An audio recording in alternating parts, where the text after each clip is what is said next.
Hello, good morning guys. So, we are going to continue our reading session. This time, it is so interesting. So, come on, let's read. Who told you that something was wrong with you? Those are lies from the enemy. You need to reject those ideas and discover what God says about you. Well, I don't think I could ever get this promotion, Joel. Who told you that? God said, no good thing will be withheld when you walk uprightly. Well, I don't think I'll ever get married, Joel. I haven't had a date in so long. I don't think I'll ever find someone who would love me for who I am and with whom I would be compatible. Who told you that? God said, when you delight yourself in Him, He will give you the desires of your heart. Well, I don't think I could ever be in management. I don't think I could be a leader. Who told you that? God says you can do all things through Christ. The potential is inside you. It doesn't change just because you don't believe it or just because you've been through some negative experiences in the past. It has been deposited in you permanently by the Creator of the universe. The scripture says God's gifts and His callings are irrevocable. That means God is never going to take back the potential He has poured into you. He's never going to say, I'm tired of dealing with you. Right. This is really true. He's never going to say, I'm tired of dealing with you. You've tried and failed too many times. You've made so many mistakes. Let me just have the gifts back. No. Those gifts and the calling in your life will be with you till the day you leave this earth. Thank you, Lord. But it is up to you to decide whether you tap into them and you use them or not. That's right. If you only knew, in John 4, Jesus met a woman at a well in Samaria and He asked her for a drink of water. She was surprised because back then the Jews didn't have anything to do with the Samaritans. She said, "How can you ask for a drink?" Jesus said, "If you knew who I was, you would ask me for a drink and I would give you a living water." The woman thought that Jesus was talking about literal water. She said, "Sir, you don't even have anything with which to draw water. You don't have a bucket, and all the well is deep. How can you possibly give me water?" I wonder how many times God tells us that He wants to do something great in our lives, that we are going to be healthy and well. We are going to get out of debt. We feel it strongly, but like the woman at the well, we start thinking about what we don't have and all the obstacles in our path, and before long, we've talked ourselves out of God's best. That could never happen for me. I don't have the education. I don't have the talent. I don't have the discipline. I'll never break this addiction. I'll never accomplish my dreams. No, you must quit looking at what you don't have and start believing that all things are possible. I never dreamed that I'd be doing what I am doing today, encouraging people around the world. For 17 years, my father tried to get me to speak at our home church, but I have no desire. I'm naturally quiet and reserved and would much prefer working behind the scenes. But when my father went to be with the Lord, I knew that I was supposed to step up. Although I had never preached before, never had been to seminary, and had no formal training, I said, "God, I'm not going to look at what I don't have. I'm looking unto you. I know in my weakness, you show up the strongest." I took that step of faith, and God has taken me places I've never dreamed. He can do the same for you. Don't get stuck in a rut in your attitude, your career, or your marriage. You have incredible potential within you, much more than you may realize. God is not limited to the laws of nature. He can do what human beings cannot.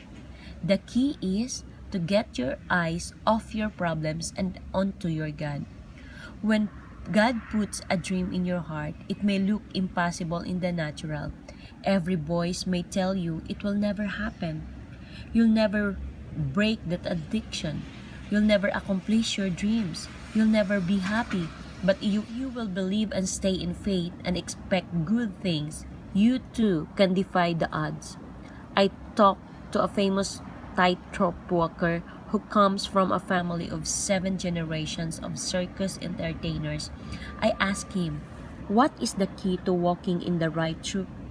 You make it look so easy.